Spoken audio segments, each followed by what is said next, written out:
Entonces, bueno, nosotros lo que quisimos hacer, poniéndonos un poco en nuestro ejemplo, es como partir de ahí y enfocarnos, o sea, sí utilizar, digamos, la técnica, porque, bueno, yo anteriormente estaba también en una cartonera que se llama Santa Muerte Cartonera. Entonces, de alguna manera, pues ya tengo la experiencia un poco también de hacer esos, de los libros cartoneros. Entonces, no quisimos como dejarlo atrás, sino recurrir a los materiales y de alguna manera buscar ahora, digamos, un soporte que no fuera quizá tan inmediato, que es lo que tienen las cartoneras, ¿no? Que se hacen bastante, es muy accesible realmente hacerlo, porque se recoge el cartón, se procesa y se puede hacer ahí mismo, pero como que quisimos hacerlo como de una digestión más lenta. Ese es en mi caso. Ahora yo creo bien que, o sea, a mí me parece maravilloso el fenómeno de las cartoneras. Creo que lo interesante es la diversidad, y entonces como que dentro de esa diversidad hay propuestas, y hay unas que yo creo que generan quizá un catálogos bastante interesantes. Yo creo también, me voy también siempre hacia la selección de lo que vas a publicar, ¿no? Y yo creo que parte también tiene que ver con un proceso de integración entre los escritores y el proceso de la producción. A mí me gusta pensarlo así, a lo mejor como un poco medieval, pero, o sea, que el escritor también de alguna manera tiene una injerencia sobre el soporte, sobre la composición del libro. Yo creo que por ahí puede ser algo que despunta interesante. Y yo, o sea, a mí me gusta realmente como también ver aquí el panorama. Creo que precisamente lo interesante es participar, y que lo interesante de todas estas editoriales es que participamos de una diversidad, ¿no? Que a lo mejor no es la diversidad que se encuentra en lo que de alguna manera no es independiente, ¿no? Entonces yo creo que por ahí, y me gusta que la palabra independiente sea como un chicle, ¿no? Se va pegando de variables, y eso yo creo que también es lo que tiene bastante fuerza en el caso de las cartoneras. Pero estaría bueno que hubiera como un movimiento quizá más grande, como la basurera, o quizá pensar también que de algún modo lo del libro también empieza a dejar de ser libro y se empieza a convertir en objeto, ¿no? O sea, igual el libro objeto, pero también a veces uno piensa también ese aporte grande que puede hacer el diseño, ¿no? El diseño de mueble, de espacio, instalación. Entonces, eso estaría bonito también. Y creo que más o menos ahí va. Qué bien, muchas gracias. Bueno, y ahora vamos con la penúltima pregunta. Esta tiene que ver con el diseño editorial. En Bonobo se caracteriza porque, a pesar de que los libros tienen distintos formatos, todos parecen parte del catálogo, así a simple vista, no hay necesidad de leerlos. Eso tiene que ver con la selección, tiene que ver con cosas que podrían ser demasiado obvias. Pero yo quisiera preguntarle a Santiago si es que las editoriales deberían preguntarse, o al menos apostar, que los libros que pueden tener éxito no solamente tienen reveses formales dentro de su escritura, sino también reveses formales dentro de su estructura física. ¿Crees que debería haber una apuesta en torno a ello? Digo, estoy pensando, por ejemplo, en el libro de Miriam Moscona, ¿no? El último que sacaste. Bueno, uno de los últimos que conocí, y me parece una propuesta interesante. Me preguntaba si tú consideras esto pues por así decirlo, un enfoque o una perspectiva o un fin. Claro. Sí, desde el principio nos planteamos esto, si ya el autor creó una cosa que a mí me interesa y estoy como en toda la exposición publicando, bueno, lo menos que puedo hacer es hacerle una edición digna, y una edición digna no dejarlo nada más en, bueno, pues que no tenga garratas y que su nombre esté bien escrito, ¿no? ¿Por qué no llevarlo un poco más lejos? Y en este sentido que el libro esté en función del tipo de trabajo que se trata, ¿no? Es como a veces un poco enfadoso ver estas colecciones muy bien uniformaditas y lo que tú quieras, pero que no responden a la necesidad del texto, ¿no? A veces se trata de simplemente un ejemplo muy sencillo. De pronto un autor le gusta cambiar de tipografías porque él supone que su texto lo requiere, bueno, pues es muy difícil que en una colección de casas editoriales ya establecidas o institucionales te permitan hacer eso, ¿no? Entonces, la idea fue aquí, siempre el libro va a estar en función del contenido, ¿no? Y claro, al principio era como, oye, pero ¿cómo van a identificar que se tratan libros de ustedes? Bueno, pues precisamente por eso, ¿no? Que dentro de la colección no hay colección. Cada uno es distinto en cuanto a los materiales, en cuanto a la idea de diseño, tipografías, colofones, índices, incluso en cuanto a la numeración, también siempre procuramos cambiar eso, ¿no? Y creo que ha dado buenos resultados hasta ahora. Trabajamos muy de cerca con el autor.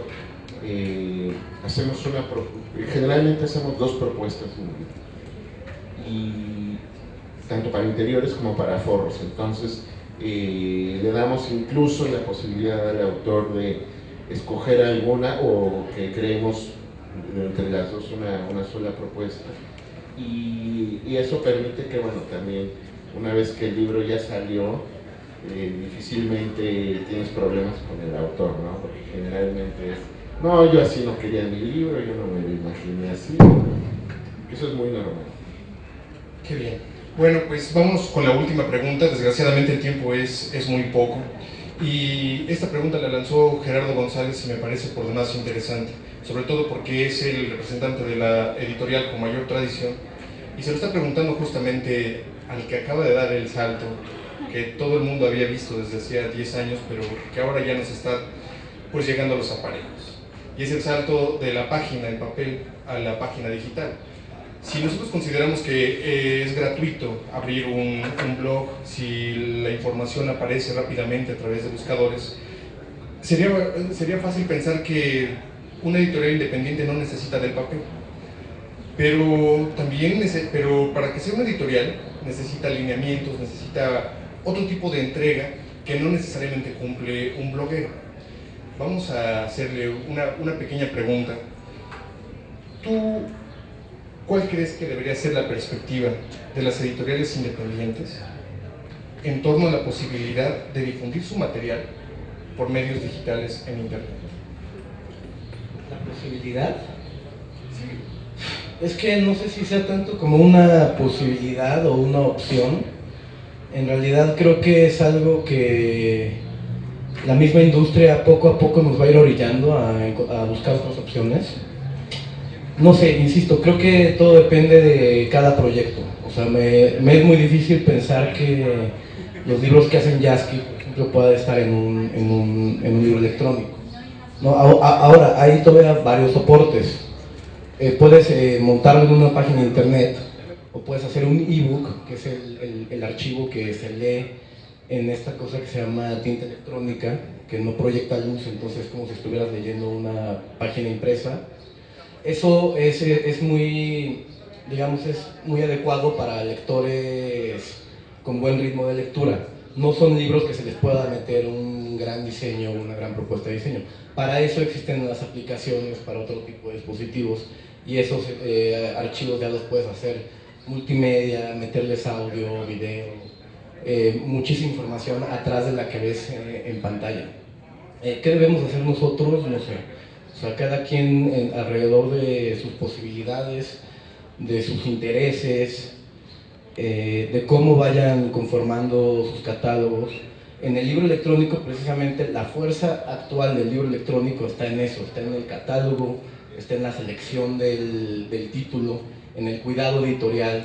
Como no tienes muchas herramientas ni alcances en cuanto a diseño, mucho menos formatos, materiales, o sea, no tienes un objeto en tus manos, evidentemente el valor de un libro electrónico yace en la edición, ¿no? En la propuesta que el editor le hace al texto, ¿no?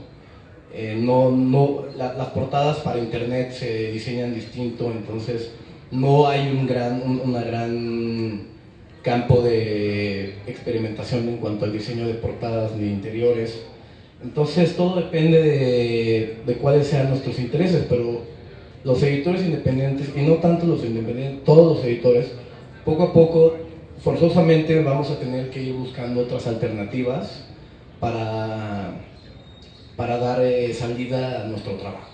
O sea, por así decirlo, nuestro trabajo de editor ya lo hacemos, pero va a haber un momento en el que muchos de nosotros, perdón, no vamos a poder pagar nuestro plan editorial anual en una imprenta. Nos vamos a tener que considerar la publicación electrónica, que además de tener muchas desventajas, tiene muchas más ventajas.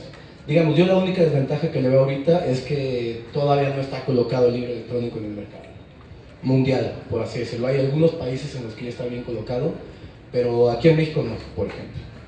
Pero bueno, nuestros costos de producción se pueden reducir en un 70, 80%. Nunca salimos de catálogo porque el libro electrónico no se acaba, no tiene un tiraje, entonces tú lo puedes vender y reproducir las veces que sea necesaria. O sea, hay varias ventajas muy adecuadas para el editor independiente y para todos los editores. Habrá que ir viendo cómo cada uno de nosotros vamos implementando distintas estrategias para afrontar lo que nos viene. O sea, la realidad es que en Lenguaraz, y ahí les va un secreto interno, o sea, por lo menos necesitamos de 250,000 a 300,000 pesos al año para cumplir nuestro plan editorial, y no los tenemos. O sea, no hay ese flujo de dinero. Evidentemente las utilidades de nuestros libros y de la revista no se acercan ni por poquito a esa cantidad. Entonces, desde hace 7 años, como todos nosotros, tenemos que andar haciendo magias y malabares para poder imprimir. O sea, a mí me da mucho gusto que esté Gerardo aquí conmigo, y ya más tarde que estemos un poco más borrachos, ya le sacaré sus verdaderos secretos, porque si yo tengo que hacer promoción ahorita es precisamente porque tengo un catálogo de 6 títulos, ¿no? O sea, el catálogo de Aldus se hace promoción solo, desde hace 15 años. El de Lenguaraz no, el de Lenguaraz tenemos que moverlo para poder mover 6 libritos. Y digo, no es que queramos tener 6 libros, en realidad los de Lenguaraz nos pasamos todo el año correteando la chuleta y no hay tiempo para no tenemos ni tiempo ni dinero para cumplir nuestro plan editorial. Esa es una realidad, y pues, no sé, cada quien tiene una realidad distinta y cada quien irá encontrando las formas ante las cuales enfrentarse a esa realidad. Ajá, yo creo que es como inevitable que haya como esa transferencia de la tinta en papel a la digital. Digo, el libro de Yasmin, que es un libro como complejo, que tiene como muchas dimensiones, en algún momento se va a poder hacer también como libro digital. Igual los de Bonobos, digo, seguro va a empezar a hacer animaciones pronto Santiago, no sé, pero creo que el problema, y eso da como para una mesa, es como el lugar que va a ocupar el libro, ese tipo como digo, hay esto de T.S. Eliot, de dónde está la sabiduría que se transformó en conocimiento, y dónde el conocimiento que se transformó en información. Nada más, información no es nada, es como nada más un sistema binario, es decir, sí y no, es tomar y decidir órdenes, ¿no? Entonces, digo, da para otra mesa, pero creo que la discusión es el lugar que va a ocupar el libro digital dentro del ruido del espacio como silvestre de la red, ¿no? Donde no hay jerarquías, donde es caótico un poco. ¿Sí? Es un poco, hay que pensar un poco en historia, o sea, ¿cuántas tradiciones orales se conservan actualmente? ¿Cuántos conocimientos orales se transmiten actualmente en nuestras sociedades? ¿No? Antes todo se transmitía oralmente. Desde que apareció el señor Gutenberg, empezó a desaparecer la tradición oral, se conservaron solo algunos tipos de conocimientos que se transmiten generación tras generación de esa forma, pero el libro tomó se ganó un lugar en el mundo que justo en este momento no lo está perdiendo, pero también se está viviendo una transición. Entonces va a pasar algo muy similar. O sea, ya no todo va a poder estar en papel, impreso en papel, pero desde luego se va a conservar, pero no todos los libros ni de todas formas. Bueno, con esto damos finiquito a esta mesa que tuvo 4 nombres absolutamente valiosos, como pudieron demostrarlo. en el ámbito de la edición. Desgraciadamente, por el tiempo, este escenario debe ser ocupado por la siguiente actividad.